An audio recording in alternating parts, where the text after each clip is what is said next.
Starting. Hopefully got this right. All right. I think I'm live. All righty. Gonna give people some time to show up. All right. Looks like we got our comments pinned. Perfect. All righty. Hello, everyone. My name's Andrew Folkler. I'm gonna give people a few minutes just to pop in, and once we get some people in here, we'll just get started. This is my first time doing a Facebook Live. I watched a ton of YouTube videos just to try and make sure I did this correctly. Let's see what we got. We got 4 people in here already. Perfect. Let's see. I'm looking at the comments. I don't see any comments yet. But if you have any questions, just feel free to ask, and I've got the comment section over here. I'm taking a look at that. Let's see. Ready. Perfect. Okay, so we got. Hi, Mark. Hi, Alicia. It's good to see you. Alrighty. I'm gonna give it a couple more minutes, maybe one more minute, just for people to pop in, and then we'll get started. Just a quick introduction, real quick. My name's Andrew Folkler. I was alienated from my mother for right about 12 and a half, almost 13 years. It was from when I was like 5 years old till I was about 18 when I reunited with her. And I am happy to pop in and uh, help out however I can. I've always loved Ginger's work, so I'm here to support as best as I can. Let's see what we got. So for our agenda today, we got a couple things to go over. First and foremost, if you have not yet registered for Ginger's Roadmap to Reverse Alienation program, that is what's making all of this possible. Just a quick a rundown of what it is. It's just a 3-month program. It comes with weekly group coaching with Ginger and other kid coaches like myself. You can join a community with a bunch of other parents. And of course, there are special bonuses to help you reunite with your kid. Also, if you haven't had a chance to watch the Erasing Family documentary, I definitely encourage you to do so. I can try and see if I can put a link to that in the chat. So I'm going to, or in the comment section, I'm going to put that there just in case, on the off chance you haven't had a chance to see the documentary. So it's been a couple minutes. We've got a good crowd of people in here. Hi, Jennifer and Johnny, Jacob. Great to see all of you here. I'm going to jump right into some of the things that I wanted to share with you today. And that's going to boil down to the idea of why it's such a challenging thing to communicate with the alienated child, especially when it comes to emotional things. If you had a chance to watch Don McCarty's previous Facebook Live, this is going to piggyback off of that a lot. And the reason for it is because there's a huge challenge with this, because like the kids are not receptive to the parents trying to reconnect. They're trying to they're trying to rebuild that connection, and the kids just keep shutting it down, or worse, they're getting antagonistic about that. And a huge part of that, that I think how'd you say, a huge part of why that happens is, I think it boils down to the needs of the child and why there's no trust that has been established. And the best framework that I've come across that I think that really helps with this is something known as Abraham Maslow's hierarchy of human needs. The Abraham Maslow is a psychologist who's trying to understand what it meant to, or what it would take, rather, to help a person become their best form of themselves. And so what he did was he created a pyramid, and each level represents a specific need that specific set of needs that that that people have that would help them live their best life, if that makes sense. And the reason, and so what I'm gonna do is I'm gonna see if I can share my screen real quick, just because I'd like to show you a photo of this, just to really hammer in on what that would look like. So let me see if this works. All right, I am sharing my screen. I'm gonna check on, let's see, on Facebook. I don't see it there. Maybe it's lagging a little bit, but all righty. So the hierarchy of human needs really boils down to five sets of needs. You have your base level, which is your physiological needs. So, you need air, you need food, water, shelter, sleep, all of that.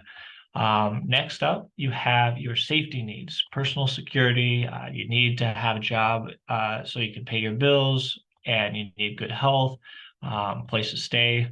Next up is your social needs, so love and belonging, friendship, intimacy, family, your sense of connection to your community. Next, and that fourth level is your esteem, so respect, self-esteem, status, recognition, and freedom, and other things like that. And then finally, at the top, you have self-actualization, which is the where you become your best form of yourself. Now, what does this have to do with alienated children? Well, one of the biggest challenges that alienated children have is they live in an unsafe environment. And when they're at home with their abusive parent, and that parent is telling them all kinds of horrible things about you, that parent is usually emotionally manipulative. That parent often will make threats to the well-being of that child, and then all of a sudden, those base level needs that the child requires to be happy and to grow into a strong adult, all of those needs are now threatened. That child no longer knows if they're safe at home. That child no longer knows if they're going to be kicked out for being, you could say, for not following instructions or just getting their toes out of line. And if you think about it, like, for example, maybe you might have heard the phrase, like, a hungry person is an angry person. And the reason for that is, like, when your base level needs are not met, all of a sudden it's so much harder for you to focus on other things. So, like, for example, if you're hungry and you're at work, you might not be as productive, you might not be as happy, you might be really frustrated. Or another example, maybe somebody who says, don't talk to me unless I've had my morning coffee. So jokes aside, everybody has a certain set of needs that need to be met in order for them to be at their best. And when those needs are not met, you create points of stress on the child, and so and that's such a challenging thing for the kid. So the kid doesn't really know where things are going wrong. The kid doesn't really know how to manage their stress the way an adult does. And so what ends up happening is they lash out, and often they feel threatened, they feel stressed and anxious, and in some cases they are depressed. And without those needs being met, it just makes it incredibly hard for them uh, to rationally communicate with you. And this is why, for I find it this is why I think it's such a difficult thing to try and have those deep emotional conversations with an alienated child. For example, I've had parents tell me, they sat with their alienated child and they asked them, like, we don't talk as much as we used to, or we don't get a chance to communicate like we did, or we don't get to hang out as often as we did before. And what ends up happening is that alienated child just either dissociates, or they shut down, or sometimes they might get angry and they lash out, and get verbally abusive. And well, why is that? It's because you're jumping towards something where you need a lot of trust in order to have a deep emotional conversation like that. And right now, the trust is not there. And on top of that, the safety is not there. When, or I'll give you an example. In my experience, I was often threatened with being kicked out if I didn't follow uh, the rules of the house.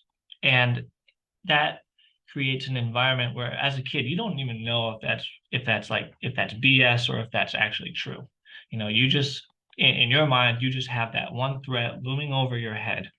And in addition to that, any visits you have the with your child, for a fact that the kid's going to go home and that alienating parent's going to be like, all right, what'd you talk about? What did you do?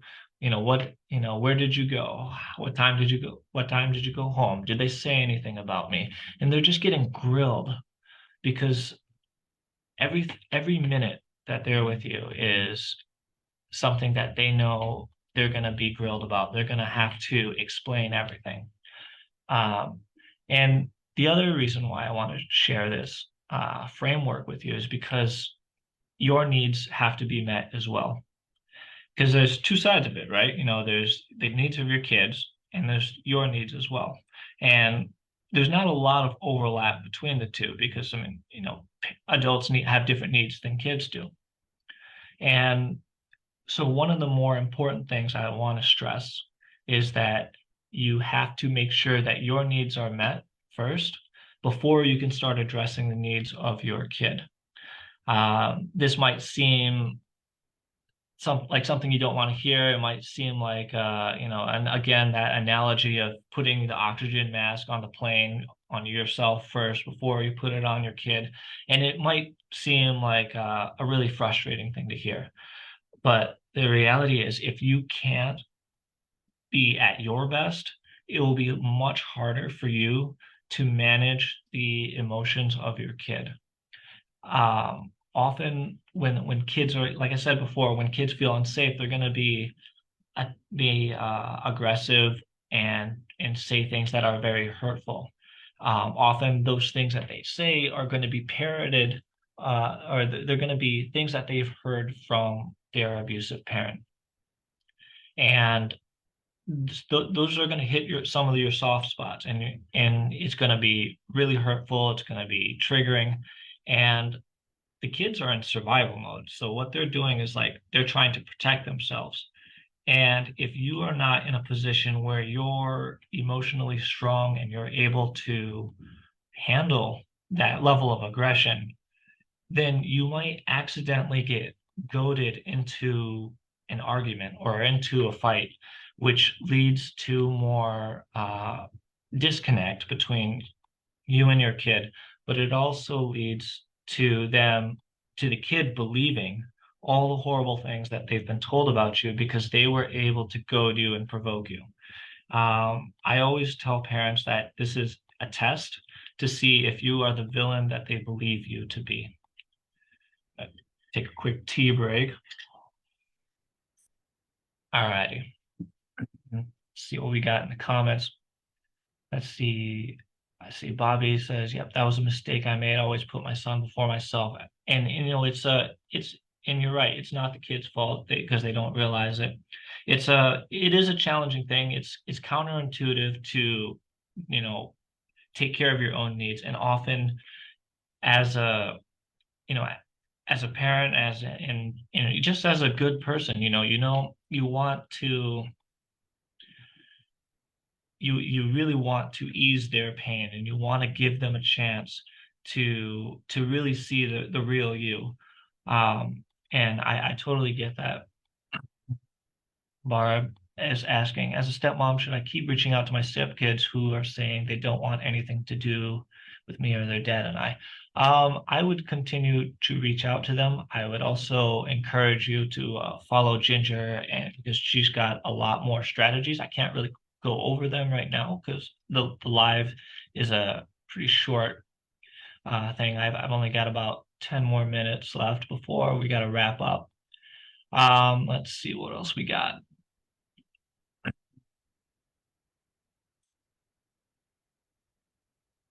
So another thing I wanted to point out, this kind of ties back with the idea of not asking your kid questions like, well, why don't we talk like the way we used to? Or, you remember all the good times we have. Why can't we do that more? Um, to be totally frank, the alienating parent is going to be the master at emotional manipulation. It's just, and the kid being the you could say the victim of all of that manipulation is gonna know what are all those little signs that they're gonna be attacked.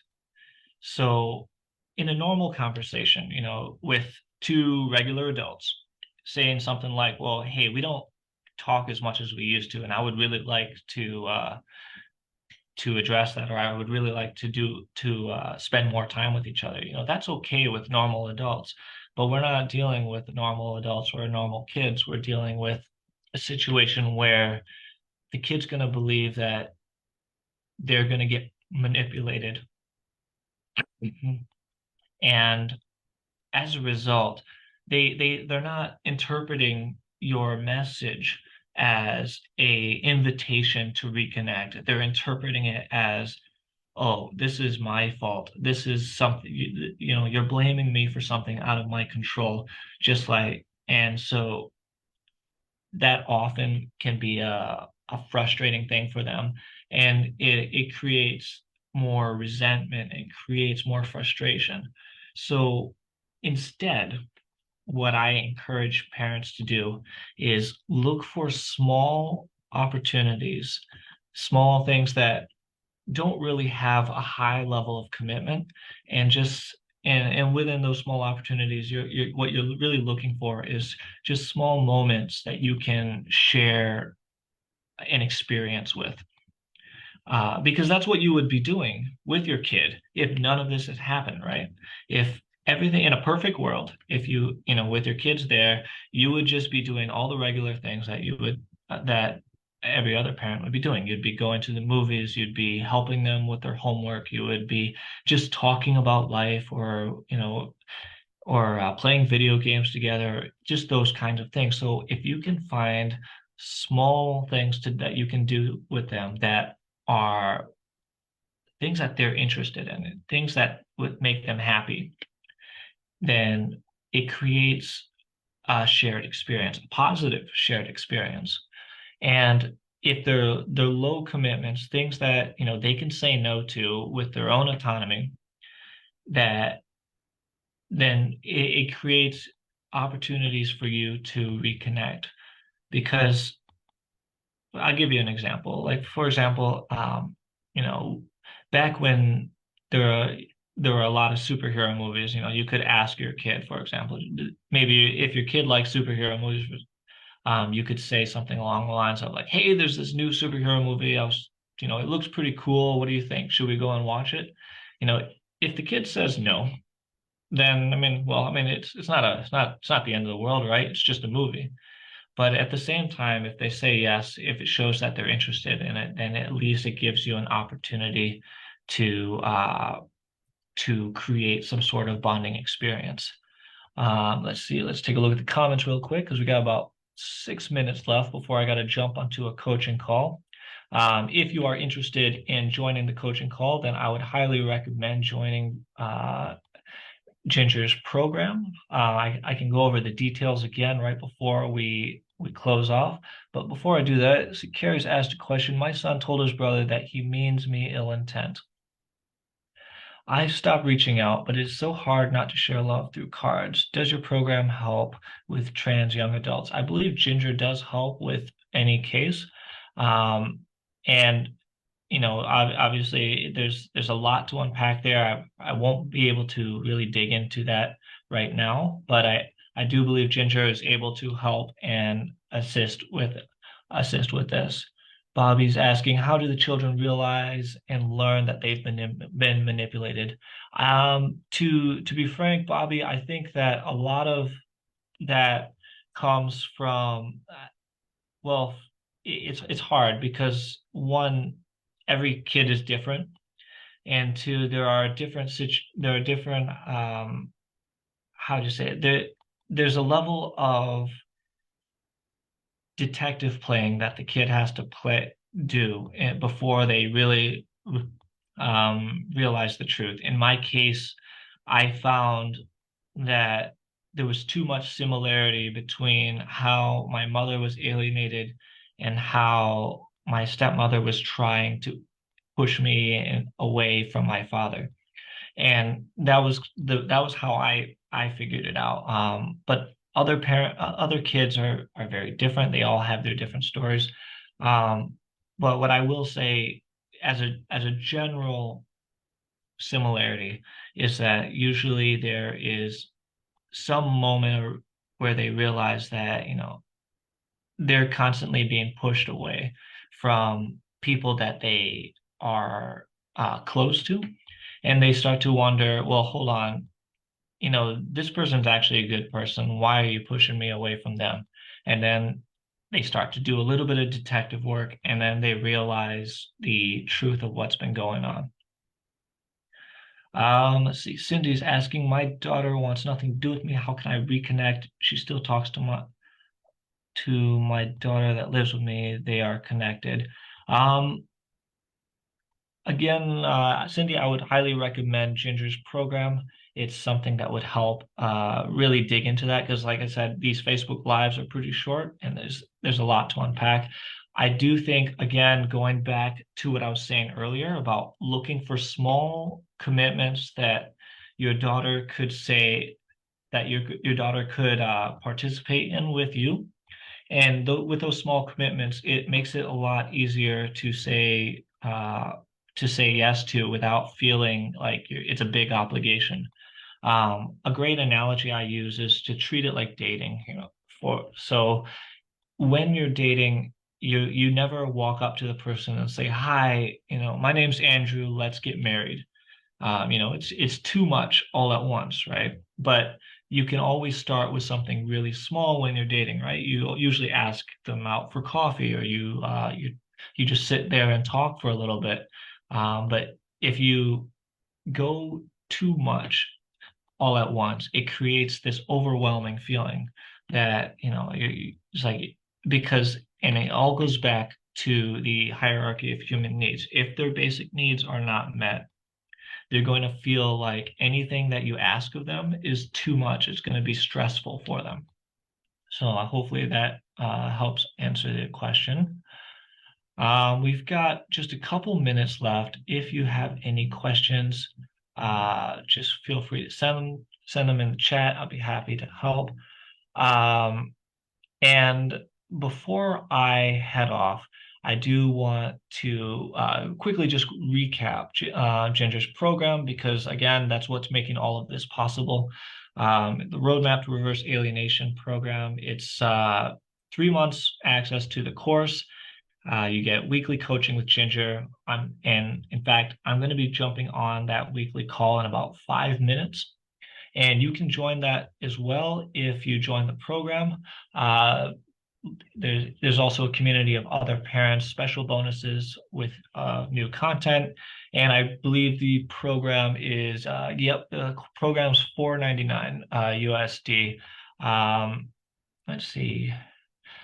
Let's see what we got here. Bobby says, I tried to learn how to play Fortnite with my son, it's almost impossible for me to get it. A lot of modern video games are wild. I struggle with them too, and I grew up playing quite a few games too, so I totally get it. And you can always use your core skill in that game as just as a bonding moment, right? It's like, hey, you gotta help keep me alive or something like that. I don't know how to play Fortnite, so I can't I can't give you too much advice there, but at least treat it as something fun, and well, we'll see where it takes you. And who knows, maybe after a few hours of just being bad, like you can build up that skill and and just have a blast. See, Rob's asking, are you available for one-on-one? No, unfortunately not. This is only through group coaching. And I believe that's a wrap. We're yeah, we're right at the bottom. Well, we're right out the end. So I am going to hop off. Once again, if you go on the pinned comments, it's got the link to the program. If you join, you'll be able to join the next group coaching call, which is going to be in about 4 minutes. So I'm going to have to hop off for that. And I don't worry if you because I will probably be back again to do another Facebook Live sometime in the future. And I will also be around for more coaching calls as well. So it was great to talk with all of you, and looking forward to the next one. All right, now how do I stop this? All right, here we go.